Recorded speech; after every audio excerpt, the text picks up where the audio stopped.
हाय, मेरा नाम है कोयल। Welcome to ह्यूमैनोलॉजी। और आज हम पढ़ेंगे सोशियोलॉजी का second chapter, social institutions, continuity and change. Action सबसे पहले, a population is not just a group of separate people living together. सिर्फ एक जगह बहुत सारे लोग खड़े हो गए मतलब ऐसा नहीं है कि सोसाइटी बन गई। एग्जाम्पल, रेलवे स्टेशन पे वैसे तो बहुत भीड़ होती है लेकिन वो लोग मिलके सोसाइटी थोड़ी ना बनाते हैं।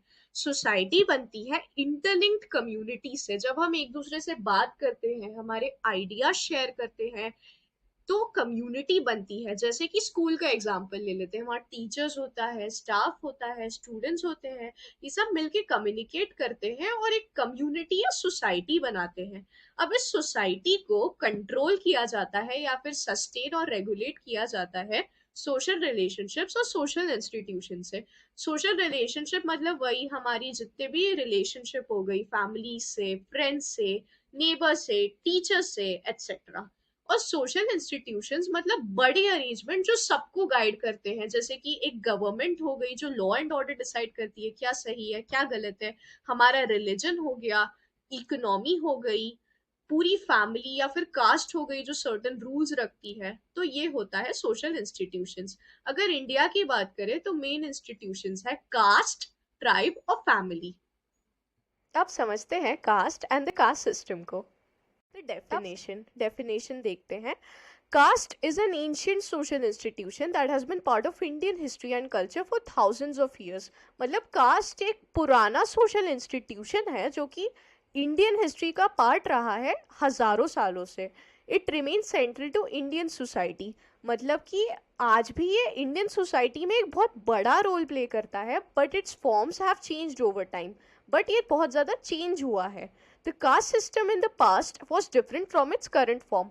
मतलब कि आज हम जो कास्ट सिस्टम प्रैक्टिस करते हैं वो काफ़ी अलग है उस कास्ट सिस्टम से जो कि पास्ट में प्रैक्टिस किया जाता था। Okay, let's look at caste in the past. Caste is uniquely associated with the Indian subcontinent. मतलब caste एक ऐसी चीज़ है जो सिर्फ और सिर्फ इंडियन सबकॉन्टिनेंट में पाई जाती है. While it was a central aspect of Hindu society, it also spread to non-Hindu communities such as Muslims, Christians and Sikh. मतलब ये वैसे तो हिंदू सोसाइटी का एक बड़ा हिस्सा था, बट ये नॉन हिंदू कम्युनिटीज में भी पहुंच गया, जैसे मुस्लिम्स, क्रिश्चियन और सिख में, जब ये इंडियन सबकॉन्टिनेंट में ये धर्म आए. अब इस टर्म के ओरिजिन को देखते हैं. The term caste comes from the Portuguese word कास्टा मीनिंग प्योर ब्रीड. मतलब कि ये पोर्चुगीज वर्ड कास्टा से आता है जिसका मतलब होता है pure breed. It refers to broad institutional arrangement described in Indian languages as varna और जाति. मतलब कि हमने बहुत सारे पॉपुलेशन और लोगों को अरेंज कर दिया है एक टेबल के अंदर एक पोजीशन के हिसाब से, जिसे हम इंडियन लैंग्वेजेस में वर्ण और जाति बोलते हैं. कास्ट सिस्टम के की कॉन्सेप्ट्स को समझते हैं. कास्ट के अंदर दो इंपॉर्टेंट शब्द आते हैं, वर्ण और जाति. वर्ण मतलब होता है कलर, बट इंडियन कॉन्टेक्स्ट में ये रिफर किया जाता है जो हमारी सोसाइटी में चार विभाजन कर दिए गए हैं, उस इंस्टीट्यूशन को वर्ण बोलते हैं. इसके अंदर आते हैं ब्राह्मण्स या फिर पंडित, क्षत्रिय या फिर वॉरियर्स, वैश्य या फिर बिजनेसमैन, मर्चेंट्स, शूद्र या फिर लेबर्स. इस सिस्टम के अंदर पंचमास या फिर फिफ्थ कैटेगरी जो होती है उसे ऑफन निकाल दिया जाता है या फिर इंक्लूड नहीं किया जाता. इसके अंदर होते हैं आउटकास्ट, ऐसे लोग जिन्हें उनके गांव ने या उनकी कम्युनिटी ने निकाल दिया है. फॉरेनर्स, स्लेव्स और कॉन्कर्ड पीपल. मतलब ऑब्वियसली जो कि जाति विभाजन में नहीं मानेगा वो भी इस पंचम कैटेगरी में आता है.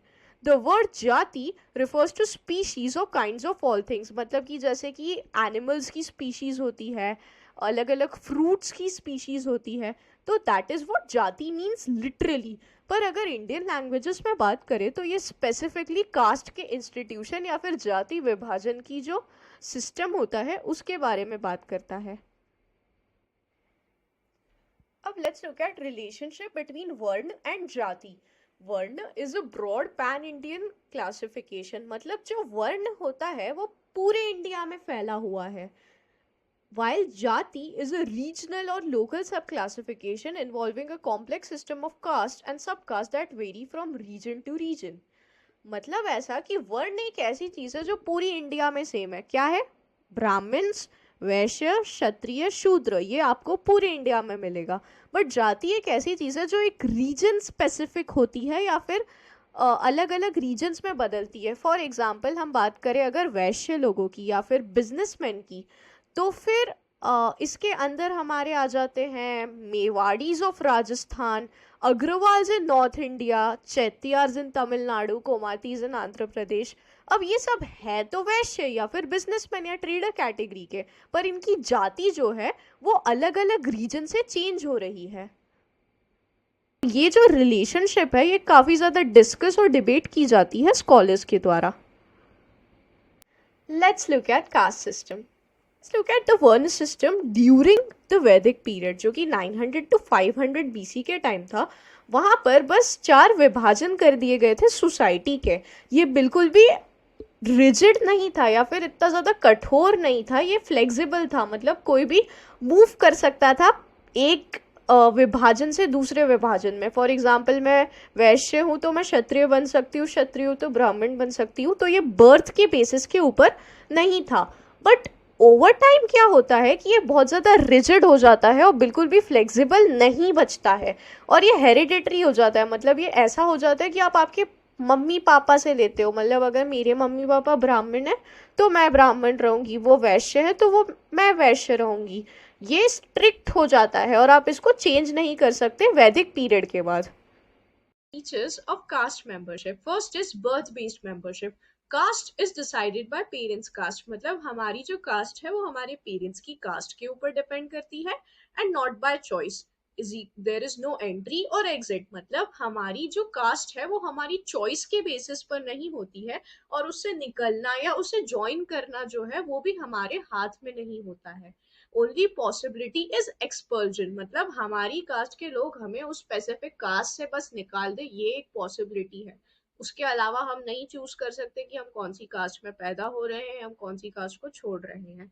Second is marriage rules, endogamy which is marrying with in the same caste only, मतलब हमारी जो शादी है वो हमारी ही कास्ट के इंसान से होनी चाहिए। और third, food rules, rules about what food can be eaten and with whom, तो इसके ऊपर भी रूल्स है कि क्या खाया जा सकता है कौन सी कास्ट के द्वारा, और किसके साथ उस खाने को शेयर किया जा सकता है।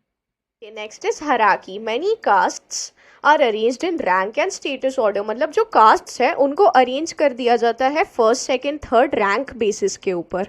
जैसे कि फॉर एग्जांपल मुझे येलो कलर सबसे ज़्यादा पसंद है तो वो फर्स्ट नंबर पे आएगा, ब्लू कलर सेकंड नंबर पे पसंद है तो वो सेकंड नंबर पे आएगा, पिंक जो है वो थर्ड नंबर पे आएगा। तो वैसे ही कास्ट जो है उनको भी रैंक कर दिया जाता है ऐसे फर्स्ट सेकंड थर्ड में। A caste has a fixed place but it may vary region by region. अब ये जो कास्ट है उसकी फिक्स्ड प्लेस होती है, मतलब फॉर एग्जांपल मैंने जैसे बोला था कि येलो फर्स्ट पे आ रहा है तो हमेशा वो जो कास्ट फर्स्ट पे है वो हमेशा फर्स्ट पे ही रहेगी। बट इट में वैरी रीजन बाय रीजन। अब हो सकता है कि मध्य प्रदेश में पिंक कलर जो है वो लोगों को ज़्यादा पसंद है तो हो सकता है कि पिंक जो है वो फर्स्ट नंबर पे आ जाए। बट जनरली कास्ट जो होती है उसका वो प्लेस जो होती है वो फिक्स्ड होती है। Next is segmental organisation. Caste में सब कास्ट होती है और सब कास्ट की सब कास्ट होती है। For example if you talk about Vysya cast या वर्ण, तो ये हो गई मेन कास्ट। उसके अंदर आते हैं बनिया जो कि हो गई सब कास्ट, और उसमें अग्रवाल, जोसवाल्स, खंडेलवाल्स एट्सेट्रा ये सब हो गए sub caste. Next is occupation linked. Occupation hereditary, मतलब मेरे पापा जो कर रहे हैं वही मैं करूँगी और मेरे बच्चे भी वही करेंगे। ये जो है ऑक्यूपेशन जो होता है वो एक जनरेशन से दूसरी जनरेशन को दिया जाता है। Only members of that caste could do that job. अब एक जो जॉब है स्पेसिफिक वो एक ही कास्ट के लोग कर सकते हैं। फॉर एग्जांपल अगर कोई केक बनाने का काम कर रहा है तो वो उस स्पेसिफिक कास्ट के लोग ही केक बनाने का काम कर सकते हैं और बाहर का कोई केक नहीं बना सकता। Now let's look at principles of caste system. Okay, next we have difference and separation. Each caste is different and kept separate. हर कास्ट अलग होती है और उन्हें एक दूसरे से अलग या फिर दूर रखा जाता है। और हर कास्ट के लिए रूल्स होते हैं मैरिज, फूड, सोशल लाइफ और ऑक्यूपेशन को लेकर। Next we have holism and hierarchy. Caste exist in relationship to the whole society, मतलब कास्ट जो है वो एग्जिस्ट ही करती है पूरी सोसाइटी के रिलेशनशिप के बेसिस के ऊपर। मतलब ये एक इंडिविजुअल कास्ट दूसरी कास्ट के बिना एग्जिस्ट ही नहीं कर सकती। जैसे पुराने टाइम में अगर आपको सब्जी खरीदनी है तो आपको एक वैश्य से ही लेनी पड़ेगी। अगर आपको कोई प्रोटेक्ट करने वाला चाहिए तो आपको कोई क्षत्रिय ही प्रोटेक्ट करेगा, आपको एजुकेशन चाहिए आपको किसी ब्राह्मण से ही लेना पड़ेगा। तो कैसे ये दो एक दूसरे पे डिपेंडेंट है, यही मिलके सोसाइटी बन रही है। So caste exist in relationship to the whole society. अब हर कास्ट जो है वो सैडली इक्वल नहीं होती और एक स्ट्रिक्ट हायरार्की फॉलो की जाती है कि फर्स्ट नंबर पे कौन आएगा, सेकंड नंबर पे कौन आएगा, and so on. Each caste has its place in an ordered rank. हर कास्ट की एक पोजीशन होती है उस स्पेसिफिक टेबल के अंदर। हर कास्ट की जो पोजीशन है वो फिक्स्ड है, मतलब ऐसा नहीं है कि अगर मैं थर्ड नंबर पे हूँ तो मैं सेकंड नंबर पे जा सकती हूँ, या मैं सेकंड नंबर पे हूँ तो मैं थर्ड नंबर पे जा सकती हूँ। ये फिक्स्ड है और एक दूसरे से ये कॉम्पीट नहीं करते उस स्पेसिफिक रैंक के लिए। Let's look eight hierarchy of castes. Concept is based on purity and pollution.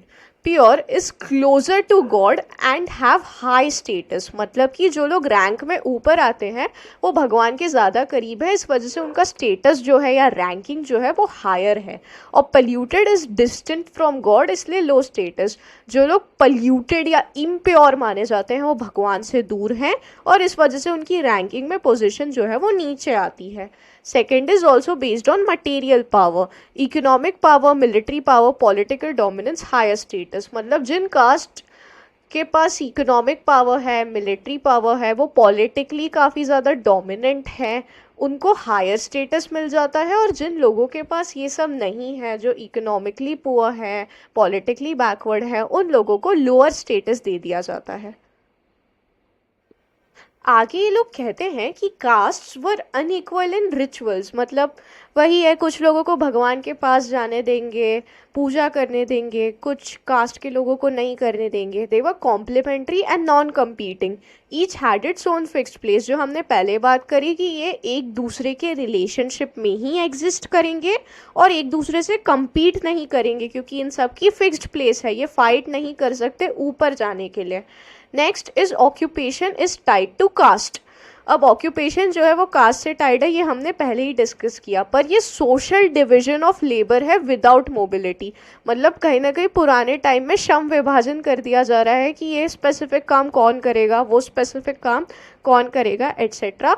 But sadly unlike corporate, यहाँ पर मोबिलिटी नहीं है। अगर आपको फोर्स करके बोल दिया गया है कि आपको इस डेस्क पे बैठ के 8 घंटे सिर्फ और सिर्फ स्टैम्प लगानी है, तो आप 8 घंटे स्टैम्प ही लगाओगे, आप ऊपर नहीं जा सकते, आपका कोई प्रमोशन नहीं होगा। Because colonialism and caste system in India. Okay, so first is impact of colonialism on caste system. colonialism का या ब्रिटिश रूल का कास्ट सिस्टम पर क्या इम्पैक्ट था? Modern caste system is influence significantly by colonial rule. आज हम जिस cast system को जानते हैं या जो मॉडर्न कास्ट सिस्टम है वो बहुत ज़्यादा इन्फ्लुएंस्ड है कॉलोनियल रूल से। British understanding of caste aimed at efficient governance. अब ब्रिटिशर्स जो थे वो कास्ट को इसलिए समझना चाहते थे ताकि वो हम पर और अच्छे से रूल कर पाए या फिर एफिशिएंट गवर्नेंस रख पाए। Next is efforts to understand caste, methodological surveys and reports on customs and caste. अब कास्ट को उन्होंने कैसे समझा, तो उन्होंने अलग अलग सर्वेज करे मेथडोलॉजिकली और रिपोर्ट्स निकाली कस्टम्स या फिर हमारे रिवाजों पर और हमारी कास्ट या जातियों के ऊपर। ओके, नेक्स्ट है सेंसस एंड कास्ट। जो सेंसस हमने डेमोग्राफी में पढ़ा था जिसमें पॉपुलेशन को काउंट किया जाता है, वो वाला census. Census started in the 1860s। Census start होता है 1860s में एंड बिकेम रेगुलर बाय 1881। 1881 के बाद रेगुलरली होने लगता है। 1901 में जो सेंसस होता है वो हर्बर्ट रीसली के अंतर्गत होता है और फोकस करता है सोशल हायरार्की में, मतलब कौन सी रैंकिंग पे कौन सी जाति आती है उस पर फोकस करता है 1901 का census. Caste claimed higher positions using historical या फिर स्क्रिप्चरल एविडेंस। जो कास्ट हैं वो हायर पोजीशन जो है उसको क्लेम करते हैं पुराने अपने लेख दिखाकर, वेद दिखाकर या फिर हिस्टोरिकल या फिर ऐतिहासिक एग्जाम्पल्स देके। Recording caste status made the system more rigid and less fluid. अब क्योंकि उन्होंने कास्ट स्टेटस जो है उसको रिकॉर्ड कर लिया कि कौन से सरनेम वाले लोग ऊंची कास्ट के होते हैं, कौन से नीचे होते हैं, उसको जब उन्होंने रिकॉर्ड कर लिया तो वो बहुत ज़्यादा स्ट्रिक्ट और रिजिड हो गया और बिल्कुल भी फ्लूइड नहीं बचा। Next is welfare of depressed classes. अब government of India act of 1935 recognise करती है शेड्यूल्ड कास्ट एंड ट्राइब्स या फिर एससीज और एसटीज को. लीगल रिकग्निशन इसलिए दिया जाता है ताकि इन ग्रुप्स को स्पेशल ट्रीटमेंट दे उनके अपलिफ्टमेंट के लिए. जो डिस्क्रिमिनेटेड अनटचेबल्स थे उन्हें शेड्यूल्ड कास्ट के अंदर डाला गया. Now let's understand caste in the present. Independence continuity.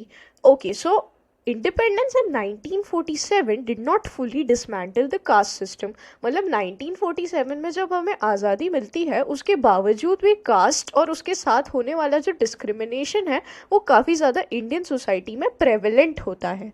Cast considerations influence national movements and mass मोबिलाइजेशंस.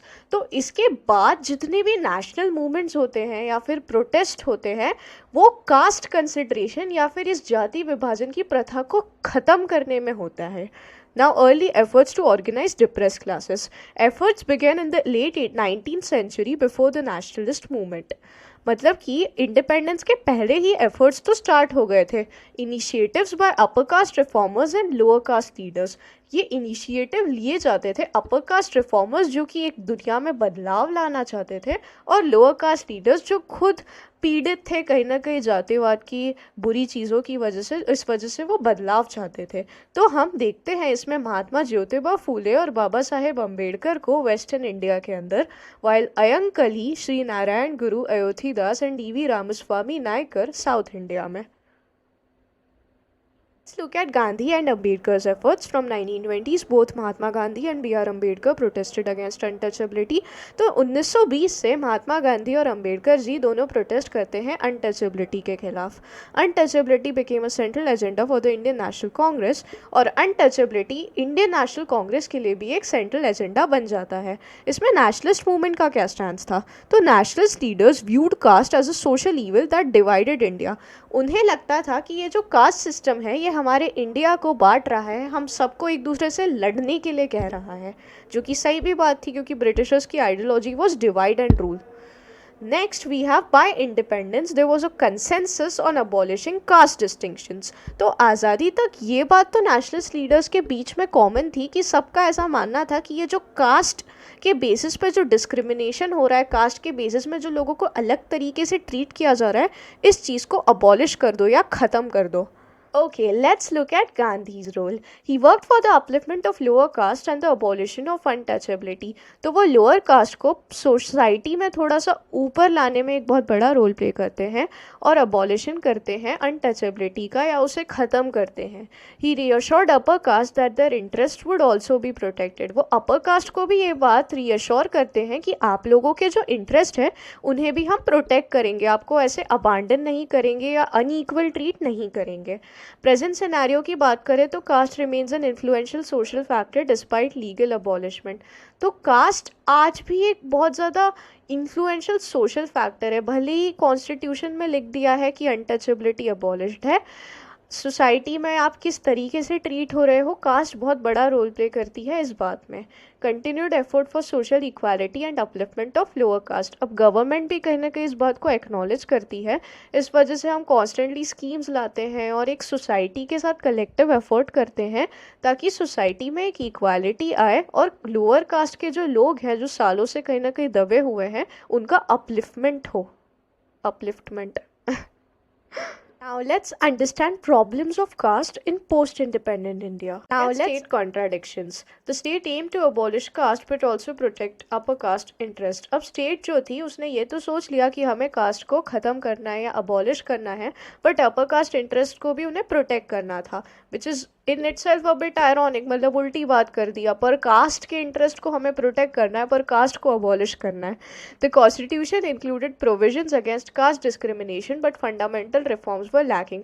अब कास्ट के बेसिस पर किसी के साथ भेदभाव करने के खिलाफ तो उन्होंने बहुत सारे प्रोविजंस निकाल दिए, उस चीज़ को बैन भी कर दिया, लेकिन फंडामेंटल रिफॉर्म्स या एक ऐसी पॉलिसी जो जेन्युइन चेंज लाए सिस्टम में, वो लैकिंग थी, वो थी ही नहीं.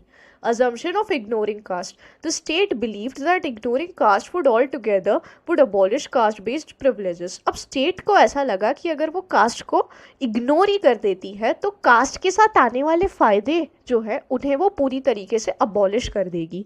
गवर्नमेंट जॉब्स वो based on merit with exceptions for scheduled caste and scheduled tribes. अब गवर्नमेंट जॉब्स जो है वो मेरिट के बेसिस पे देने लगे या आपकी कैपेबिलिटीज़ के ऊपर देने लगे, with exceptions for scheduled caste and tribes. मतलब इन्हें थोड़ा प्रोटेक्ट किया गया, रिजर्वेशन की पॉलिसी दी गई ताकि इन लोगों का अपलिफ्टमेंट हो। Okay, so let's look at economic changes. Development and private industry growth indirectly impacted caste. मतलब development और private industry आने से caste पर एक indirect effect पड़ता है। Modern industry created jobs without caste hierarchy. जो नई इंडस्ट्रीज आई है ना, उन्होंने ऐसी जॉब्स बनाई जिसमें कास्ट सिस्टम का कोई रोल ही नहीं था। सिटीज़ या फिर अर्बन एरियाज जो है वो चैलेंज करते हैं कास्ट सिस्टम के सर्वाइवल को। अगर सिंपल भाषा में बोले तो इंडस्ट्रीज और सिटीज़ ने कास्ट की इम्पोर्टेंस जो है उसको कम कर दिया।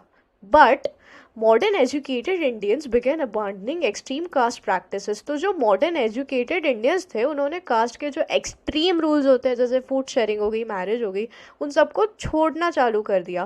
बट इंडस्ट्री में जॉब रिक्रूटमेंट आज भी कास्ट के हिसाब से होता था। अब इसका मतलब ये है कि सोच तो बदल गई पर प्रैक्टिस पूरी तरीके से आज भी नहीं बदली। Look at industrial recruitment. Middlemen recruited laborers from their own caste and region. जो middlemen लोग थे वो आज भी अपनी ही कास्ट और रीजन के लेबरर्स को हायर करते थे। Industries were often dominated by specific caste, maintaining caste prejudice even in cities. काफ़ी इंडस्ट्रीज जो है वो एक दो कास्ट ही कंट्रोल करती है, इस वजह से सिटीज़ में भी कास्ट का भेदभाव चलता रहा। Next, we have cultural and domestic resilience. Endogamy. Marrying within the caste remained prevalent. आज भी अपनी ही कास्ट में शादी करना बहुत ज़्यादा prevalent है. Most marriages still occur within the caste boundaries with little flexibility. आज भी कास्ट बाउंड्रीज के अंदर ही शादियाँ होती है, बहुत थोड़ी सी फ्लेक्सिबिलिटी मिल जाती है तो मिल जाती है। Further politics, democratic politics is deeply influenced by caste. तो हमारा जो डेमोक्रेटिक पॉलिटिक्स है उसमें कास्ट का एक बहुत बड़ा इफेक्ट रहा है। Since the 1980s caste based political parties have emerged making caste decisive in elections. 1980s के बाद कास्ट के बेस पर पार्टीज बनी जिससे इलेक्शंस में कास्ट बहुत ज़्यादा इंपॉर्टेंट है। इन बहुत सारे कास्ट चेंजेस को समझने के लिए एम एन श्रीनिवास जी कई सारे सोशोलॉजिकल कॉन्सेप्ट्स देते हैं। पहला है sanskritisation. Sanskritisation is the process by which members of a lower और middle caste attempt to improve their social status by adopting the ritual, domestic practices and social customs of higher caste. अब sanskritisation एक ऐसी process है जिसमें lower और middle cast के जो members होते हैं वो कोशिश करते हैं अपनी सोसाइटी में पोजिशनिंग ठीक करने की, अडॉप्ट करके रिचुअल्स या फिर प्रैक्टिसेस और कस्टम्स ऑफ हायर कास्ट। जैसे फॉर एग्जांपल अगर अपर कास्ट डाउरी देती है तो ये लोग भी डाउरी देना स्टार्ट कर देते हैं और उनकी कॉपी करने लगते हैं इन अ सेंस, ताकि इनका सोशल स्टेटस जो है वो इम्प्रूव हो। मैकेनिज्म इज लोअर और middle caste copy the model of upper caste to gain higher social status. वही है, कॉपी करते हैं इन लोगों की एक्टिविटीज़ को, इनके रिचुअल्स और कस्टम्स को, to gain higher social status. Okay, let's understand dominant caste. Now we will look at the definition of the dominant caste. A dominant caste is a caste with a large population and land rights gained through partial land reforms post independence. मतलब dominant caste एक ऐसी cast होती है जिसकी population बहुत ज्यादा होती है और उन्हें जब लैंड रिफॉर्म्स हुए थे इंडिपेंडेंस के बाद उसके थ्रू लैंड राइट्स मिल जाती है। अब इसका बैकग्राउंड देखेंगे हम। Land reforms took away land rights from upper caste और एब्सेंटी लैंडलॉर्ड्स। मतलब लैंड रिफॉर्म्स के टाइम ऐसा हुआ था कि जिन लोग लैंड ओन करते थे अपर कास्ट के लोग, बट वो उस लैंड का ध्यान नहीं रखते थे, उनसे ये लैंड ले लिया जाता है and the next layer of caste involve in the land management claimed these lands. अब एक्चुअली जो इस लैंड को जो लोग मैनेज करते थे उनको ये लैंड दे दिया जाता है। These castes gained economic and political power, becoming dominant in rural areas. अब obviously जब इन लोगों के पास जमीन आती है मतलब ये इकोनॉमिकली पावरफुल हो जाते हैं, और जब भी कोई इकोनॉमिकली पावरफुल होता है वो पॉलिटिकली भी पावरफुल हो जाता है, और इस वजह से ये लोग रूरल एरियाज में डोमिनेंट हो जाते हैं क्योंकि अपर कास्ट से लैंड लेकर इन्हें दे दिया जाता है। कुछ एग्जाम्पल्स दिए गए हैं बुक में which are very important. First is Yadavs of Bihar and Uttar Pradesh, Bokka Ligas of Karnataka, Reddis and Khamma of Andhra Pradesh, Marathas of Maharashtra, Jats of Punjab, Haryana, and Western Uttar Pradesh, and Patidars of Gujarat. Let's understand invisibility of caste for upper castes. Okay, so let's look at urban, middle and upper classes. For these groups, caste appears to decline in significance. अब इन ग्रुपों के लिए caste जो है उसका significance जो है वो धीरे धीरे गिरता चला जा रहा है. Their caste status provides economic and educational resources aiding in taking advantage of rapid development. अब जब development हो रहा था तब इनकी caste की वजह से इन्हें economic और educational resources मिल जाते हैं, तो ये उस development का फायदा उठा पाते हैं resources की वजह से. Benefits included subsidized education in professional fields and state sector jobs. अब फायदों में उन्हें एजुकेशन बहुत सस्ते में मिल जाता है प्रोफेशनल फील्ड्स में और गवर्नमेंट की जॉब्स भी. This privilege is often passed to future generations, leading to a belief that their advancement is not caste related. अब ये जो privilege होता है ये future generations को भी पास हो जाता है. इस वजह से हमें ऐसा लगता है कि हमारा जो advancement हो रहा है, हमारा जो development हो रहा है, वो कास्ट रिलेटेड नहीं है. Like if I talk about my own family, मेरे परदादाजी was also a government employ, मतलब everyone was very educated, but there are still people in India जो पहली बार just because of their own efforts first generation college जा रहे हैं. तो ये ही हम देखते हैं एक डिस्पैरिटी और inequality. Now, not all upper caste individuals enjoy these privileges, complicating the issue. अब ऐसा है कि हर अपर कास्ट इंसान के पास भी इकोनॉमिक रिसोर्सेस और एजुकेशन हो ये जरूरी नहीं है. तो एक डिस्पैरिटी क्रिएट होती है और इस वजह से ये इशू और कॉम्प्लिकेटेड होता जाता है. Identity for schedule caste and schedule tribes. Firstly continued relevance, इनके लिए ये आज भी बहुत इंपॉर्टेंट है. फॉर एससीज and STs caste identity remains prominent due to lack of education and social capital.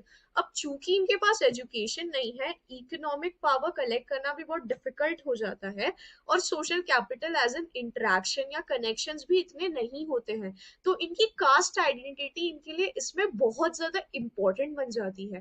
They face caste based competition and discrimination.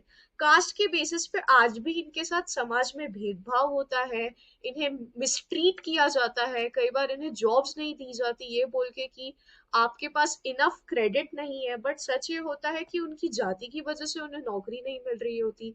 Their caste identity is often the only recognition they receive from society. उन्हें as a society recognise ही नहीं करना चाहता कोई. उनकी cast एक अकेली ऐसी चीज है जो उन्हें सोसाइटी में रिकग्नाइजेबल बनाती है. ट्राइबल कम्युनिटीज इन इंडिया होता क्या है, इनकी डेफिनेशन देखते हैं.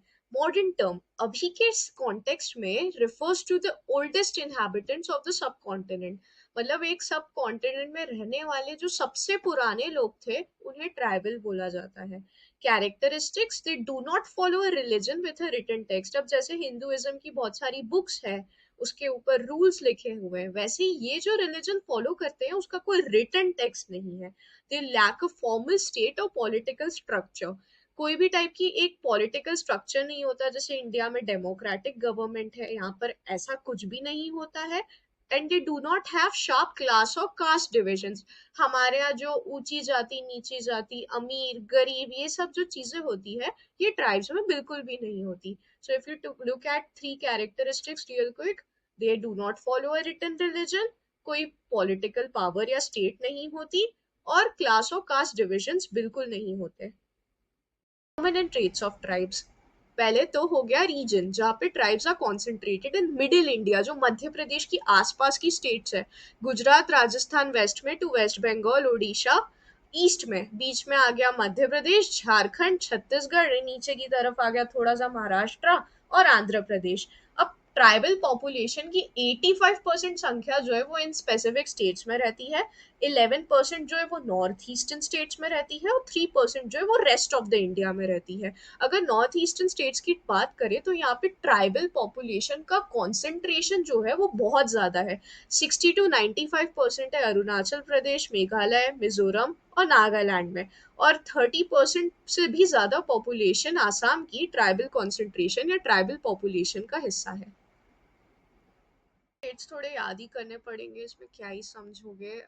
Let's talk about languages. तो इसमें 4 कैटेगरीज होती है. Indo Aryan 1%, Dravidian 3%, Austric predominantly tribal, मतलब ऑस्ट्रिक भाषा जो है वो ज्यादातर ट्राइबल लोग ही बोलते हैं, तिब्बतो बर्मन जो वापस से प्रीडोमिनेंटली ट्राइबल है या ज्यादातर ट्राइबल लोग ही बोलते हैं। इसमें कैटेगरीज हो गई फिजिकल कैरेक्टरिस्टिक्स में, नेग्रीतो, ऑस्ट्रलॉइड, मैंगलॉइड, द्रविडियन और आर्यन। अब जो द्रविडियन और आर्यन है वो ज्यादातर लोग हैं इंडिया के अंदर। साइज जो होता है वो भी बहुत ज्यादा वेरी करता है। बहुत बड़े बड़े ट्राइब्स होते हैं जैसे Gonds, Bhils, Santhals, Oraons, Meenas, Bodos and Mundas, to small groups like Andamanese islanders. इनकी पॉपुलेशन की बात करें तो 8.2% ऑफ द पॉपुलेशन थी 84 मिलियन इन 2001 सेंसस, और फिर चेंज हो जाती है या बढ़ जाती है 8.6% पे या 104 मिलियन पे इन 2011 सेंसस। आई एम अज्यूमिंग अब और बढ़ गई होगी। So, if you talk about permanent traits, first we studied about the region, and then we studied about the language, and then the physical characteristics, size, and population. Acquired traits, अब permanent traits तो ऐसे traits होते हैं जो कोई change नहीं कर सकता, पर एक्वायर्ड ट्रेट्स ऐसे ट्रेट्स होते हैं जो वो खुद अपनाते हैं। तो इसके अंदर इन्होंने कौन सा ऑक्यूपेशन अपनाया है उसमें हमने कैटेगराइज किया है। Fisherman, food gatherers and hunters, shifting cultivators, peasant, plantation and industrial workers. उन्होंने जो भी जॉब उठाई या ऑक्यूपेशन उठाया उसके बेसिस पे भी हमने एक्वायर्ड ट्रेट्स में उन्हें अलग अलग करा है। Now let's look into extent of incorporation into Hindu society from tribes perspective या tribes के POV या नजरिए से देखें तो differentiation है between those who are positively inclined towards Hinduism and those who oppose it। अब कुछ ऐसे tribes हैं जो कि हिंदुइज्म को पॉजिटिव तरीके से देखते हैं और उसकी तरफ उनका पॉजिटिव झुकाव है, और बहुत सारे ऐसे भी ट्राइब्स हैं जो हिंदुइज्म को बुरा समझते हैं या उसे नेगेटिव लाइट में देखते हैं और उसके खिलाफ हैं। अगर बात करें मेन स्ट्रीम पर्सपेक्टिव की तो viewed according to their status with in Hindu society, high status versus low status. As in mainstream society या नॉन ट्राइबल ग्रुप्स की बात करें तो वो ट्राइब्स को उनके कास्ट के हिसाब से देखते हैं हिंदू सोसाइटी के अंदर भी। जो ऊपर कास्ट का है वो ऊपर रहेगा, जो नीचे कास्ट का है नीचे रहेगा। So it doesn't really matter to the mainstream. Okay, let's look at tribe caste distinction. Understand the differences between Hindus and the tribes. Firstly, Hindu castes. They believe in purity and pollution and hierarchical integration. मतलब कि वो purity और pollution की कौन सी cast जो है वो भगवान के करीब है, कौन सी कास्ट इम्प्योर है, इन सिस्टम्स में मानते हैं। और कास्ट जो है उनको एक टेबल के अंदर पोजीशन के हिसाब से फर्स्ट सेकंड थर्ड में रैंक किया गया है। अगर बात करें ट्राइब्स की तो equal and kinship based organisation, no notion of purity and pollution. सबसे पहले तो ये प्योरिटी और पोल्यूशन के सिस्टम के अंदर नहीं मानते हैं, उसके अलावा ये सबको इक्वल मानते हैं और कहीं ना कहीं थोड़ा सा भाईचारे वाला या किनशिप बेस्ड ऑर्गेनाइजेशन होता है। Scholarly debate. So, some scholars see tribes as part of the caste-based society, just less stratified and more community-based. अब कुछ scholars कहते हैं कि tribes भी caste system का ही part है, बस उनमें caste जैसे ज़्यादा levels या फिर strata exist नहीं करता और वो community-based होते हैं। Opponents argue tribals are wholly different due to lack of purity and pollution concepts. दूसरे कहते हैं कि ट्राइब्स पूरी की पूरी तरह अलग है क्योंकि उनके अंदर प्योरिटी और पोल्यूशन के जो रूल्स होते हैं वो एग्जिस्ट ही नहीं करते। Now let's look at tribe peasantry distinction. Arguments such as size, isolation, religion, and livelihood do not define tribe peasantry differences. Scholars कहते हैं कि सिर्फ size या फिर किसी का अलग रहना, रिलीजन या फिर रोजगार या लाइवलीहुड जो है वो ट्राइब और पेजेंट्स का डिफरेंस डिसाइड नहीं कर पाता है। क्यों? क्योंकि हमारे यहाँ बहुत सारे टाइप के ट्राइब्स हैं। लार्ज ट्राइब्स है जैसे कि संथल हो गए, गोंद हो गए, भिल्स हो गए। सेटल्ड एग्रीकल्चर ट्राइब्स या खेती किसानी करने वाले ट्राइब्स जैसे कि मुंडास एंड होस। कुछ शिकार करने वाले या हंटिंग गैदरिंग ट्राइब्स है बिरहोस जैसे। तो ये सभी बहुत ज्यादा अलग हैं एक दूसरे से। तो ऑक्यूपेशन कैसे बेसिस बन सकता है डिसाइड करने का कि कौन ट्राइबल है और कौन नहीं है। Okay, let's look at absorption into Hindu society. Tribes are absorbed through Sanskritization, acceptance into Shudra fold, acculturation. Tribes को हिंदू सोसाइटी में एब्जॉर्व किया जाता है संस्कृताइजेशन अपनाने से, उन्हें शूद्र फोल्ड में एक्सेप्ट करते हैं और ये अकल्चरेशन या फिर कल्चर के मिक्स होने से होता है। history of Hindu society's history is seen as absorption of tribal groups into varying hierarchy levels. अब हिंदू सोसाइटी बहुत ज़्यादा जानी जाती है हिस्टोरिकली अलग अलग ट्राइब्स को एब्जॉर्व करने के लिए अपने कास्ट सिस्टम में hierarchy लेवल पे, वही जो भी फर्स्ट सेकंड थर्ड रैंकिंग होती है उसके बेसिस पे. Next we see a secondary phenomenon. Tribes viewed as arising from contact with pre-existing states and non-state groups and not as pristine societies. अब हमारा जो stereotype है कि ट्राइब्स एक प्योर ग्रुप होते हैं जिनका किसी से कोई कांटेक्ट नहीं होता और वो हमसे अलग होते हैं, ऐसा नहीं है. वो कहते हैं कि जब उनका कांटेक्ट होता है प्री एग्जिस्टिंग स्टेट से या फिर अलग अलग ग्रुप से और गवर्नमेंट से, तो उनकी ट्राइबलिज्म की आइडियोलॉजी जो है वो इमर्ज होती है. ये आइडिया ही तब आता है जब वो दूसरों से कांटेक्ट करते हैं, इंटरैक्ट करते हैं और उन्हें खुद की एक अलग आइडेंटिटी दिखाने की जरूरत महसूस होती है.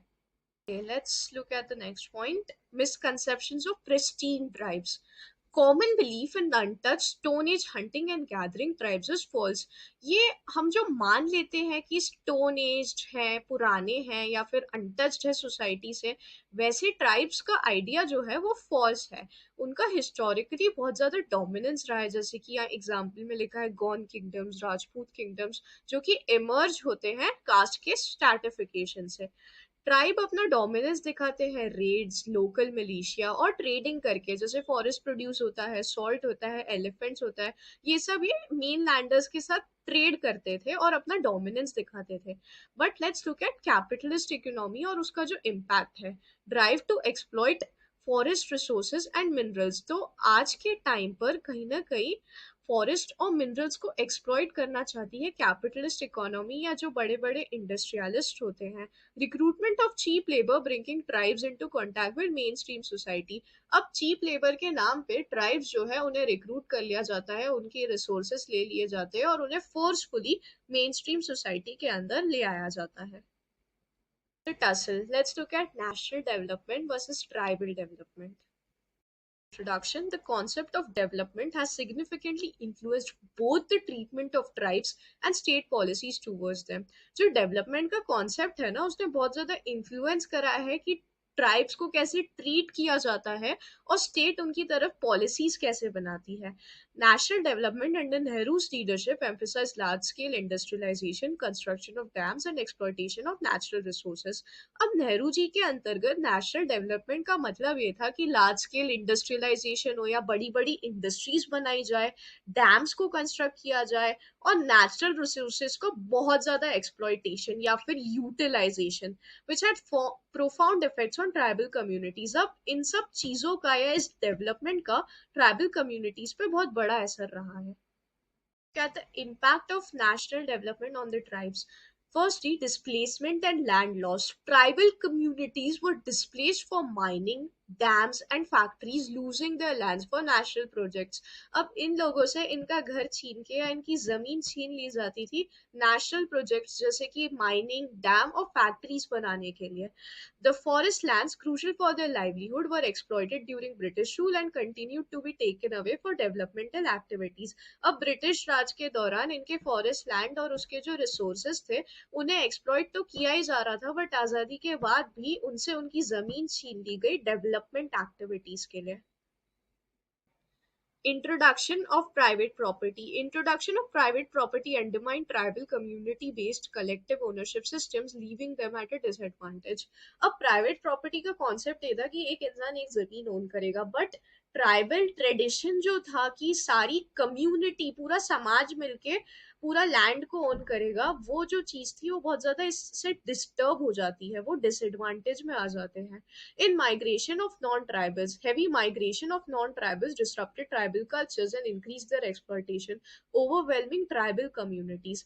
अब क्योंकि जैसे मैंने बताया इंडस्ट्रीज पे इंडस्ट्रीज बनाई जा रही है, जॉब अपॉर्चुनिटीज आ रही है बाहर से, जो लोग ट्राइब्स नहीं है, नॉन ट्राइबल लोग जो है वो आके उनके शहर में, उनके एरिया में बस जाते हैं और उनका जो कल्चर है उसको डिसरप्ट कर देते हैं और उनका जो एक्सप्लॉइटेशन है, उनका जो शोषण है वो बहुत ज़्यादा बढ़ जाता है और ट्राइबल कम्युनिटीज उससे बहुत ज़्यादा ओवरवेलम हो जाती है.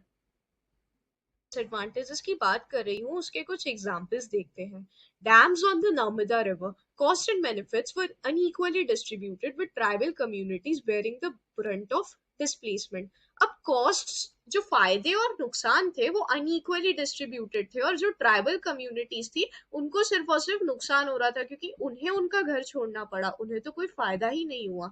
Jharkhand industrial areas. Rapid industrialisation diluted the tribal population in Jharkhand. अब जैसे जैसे बाहर के लोग काम करने आए अलग अलग इंडस्ट्रीज में, झारखंड की जो एक्चुअल ट्राइबल पॉपुलेशन थी वो बहुत ज्यादा कम होने लगी.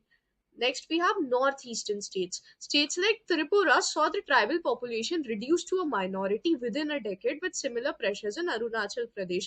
त्रिपुरा जैसी स्टेट्स में ट्राइबल पॉपुलेशन जो वहां पे एट सम पॉइंट मेजोरिटी होती थी वो माइनॉरिटी बन जाती है एक ही डेकेड के अंदर, और ये सेम चीज अरुणाचल प्रदेश में भी देखने मिलती है.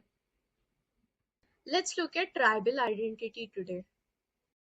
The first inclusion of tribes into mainstream society has deeply impacted their culture, economy and social structures. जब ट्राइब्स को जबरदस्ती मेन स्ट्रीम सोसाइटी में शामिल किया गया तो उनका कल्चर, इकोनॉमी और सोशल लाइफ जो है वो बहुत ज्यादा चेंज हो जाती है. Tribal identities have been shaped by interaction with mainstream society, often leading to resistance and opposition to non-tribal influences. Tribes की आइडेंटिटी जो है वो कहीं ना कहीं बनी या शेप ही मेन स्ट्रीम के कॉन्टैक्ट से है, पर इसे वो बहुत ज्यादा अपोज करते हैं और नॉन ट्राइबल लोगों के अगेंस्ट बहुत ज्यादा रेजिस्टेंस दिखाते हैं. Positive outcomes of tribal resistance. First is statehood. Tribal resistance contributed to the creation of Jharkhand और छत्तीसगढ़. ट्राइबल्स के स्ट्रगल और रेजिस्टेंस की वजह से झारखंड और छत्तीसगढ़ जैसी नई स्टेट्स बनती है. However, these states have yet to fully empower tribal communities. पर इन states ने अपनी tribal communities को पूरी की पूरी तरह empower या सशक्त नहीं किया है. Emergence of educated middle class. Reservation policies helped create an urbanized professional tribal class. Reservation policy से एक educated middle class tribal group बना जो सिटीज में प्रोफेशनल जॉब्स करता है. Identity assertions. Tribal societies are asserting their identities in new ways as they become more differentiated. Tribals जो है वो अपनी आइडेंटिटी को नए नए तरीकों से दिखा रहे हैं जैसे जैसे उनमें अलग अलग ग्रुप्स और डिफरेंसेस बन रहे हैं और उन्हें लाइक एजुकेशन मिल रहा है, समझ आ रहा है कि वो कैसे अलग है, तो वो वैसे असर्ट करते हैं अपने इस डिफरेंस को. Movements होते क्यों हैं? तो first is control over economic resources.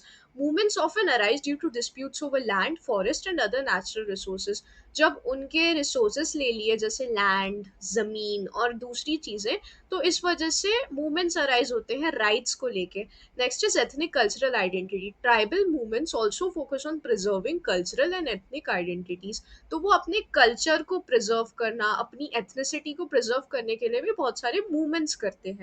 These two issues often overlap but may diverge depending on the context. मतलब ये जो इश्यूज है ये दोनों वैसे तो साइड बाय साइड एक साथ ही चलते हैं, पर हो सकता है कि कॉन्टेक्स्ट के हिसाब से या सिचुएशन के हिसाब से डाइवर्ज या अलग हो जाए. For example, middle class tribal people may join movements for cultural identity while poor tribals में प्रायोरिटाइज इकोनॉमिक इश्यूज.